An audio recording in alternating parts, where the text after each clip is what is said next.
Alasan yang memilih CERP dianggap alasan yang logis dan berdasarkan data. Sedangkan alasan memilih punya anak justru dianggap berangkat dari emosional semata. Dan lagi-lagi mereka mengatakan ya, ini kan tubuh kita sendiri dong yang berhak menentukan pilihan. My body is my choice. Kesannya seperti dipaksakan dan egois banget ya. Kalau CERP ini pilihan individu semata, ya silakan aja.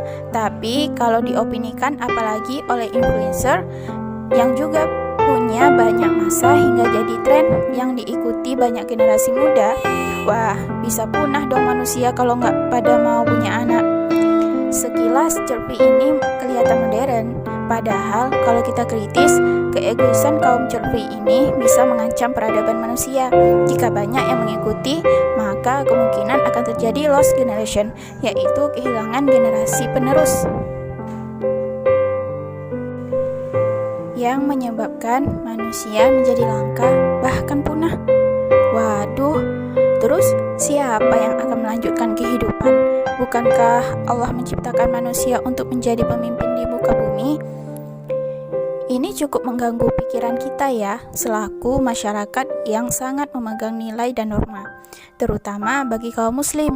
Pasalnya, jika hal ini dijadikan sebuah lifestyle yang kemudian dipublikasikan, lalu dikampanyekan dan penganutnya kian bertambah, maka akan dikhawatirkan akan terjadi depopulasi manusia.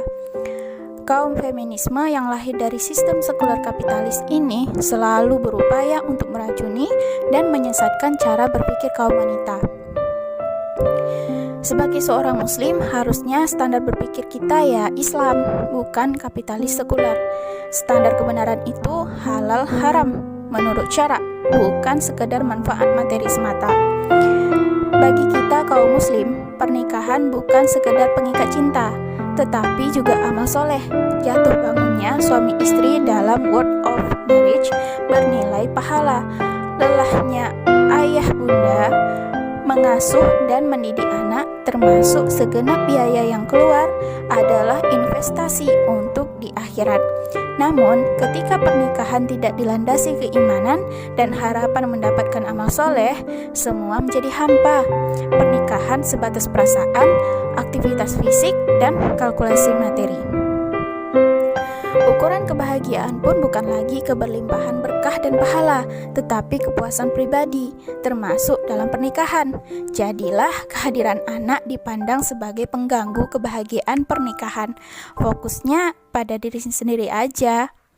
Padahal kan Rasulullah berpesan di dalam hadisnya, nikahilah perempuan yang penyayang dan dapat mempunyai anak banyak, karena sesungguhnya aku akan berbangga dengan sebabnya banyak kamu di hadapan para nabi nanti pada hari kiamat.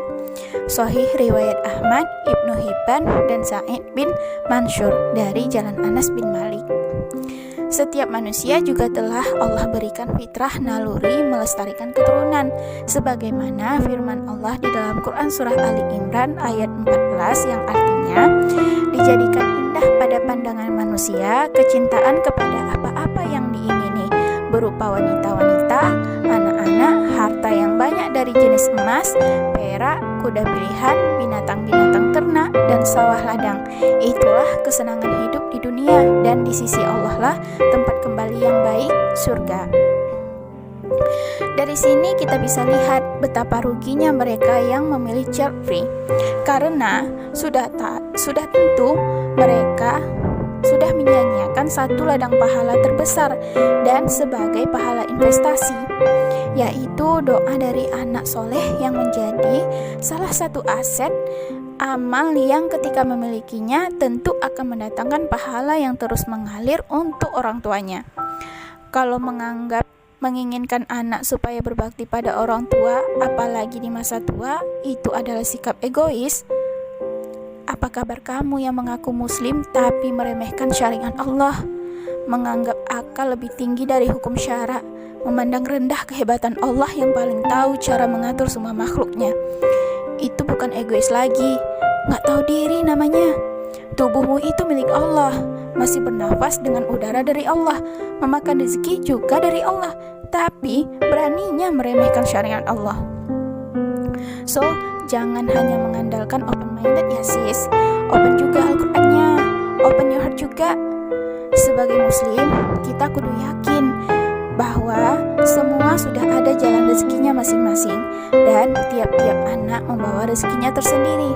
Allah yang menjamin tercukupnya rezeki seseorang hingga ajalnya, seperti firman Allah di dalam Quran surah Al-Isra ayat 31 yang artinya, dan janganlah kamu membunuh anak-anakmu karena takut miskin, kamilah yang memberi rezeki kepada mereka dan kepadamu. Membunuh mereka itu sungguh suatu dosa yang besar. Mulai sekarang, jangan lagi coba-coba hitung-hitungan dengan kalkulasi manusia ya. Pastinya itu terbatas dan gak bakal bisa menandingi dengan kalkulasinya Allah. Sekian dulu ya.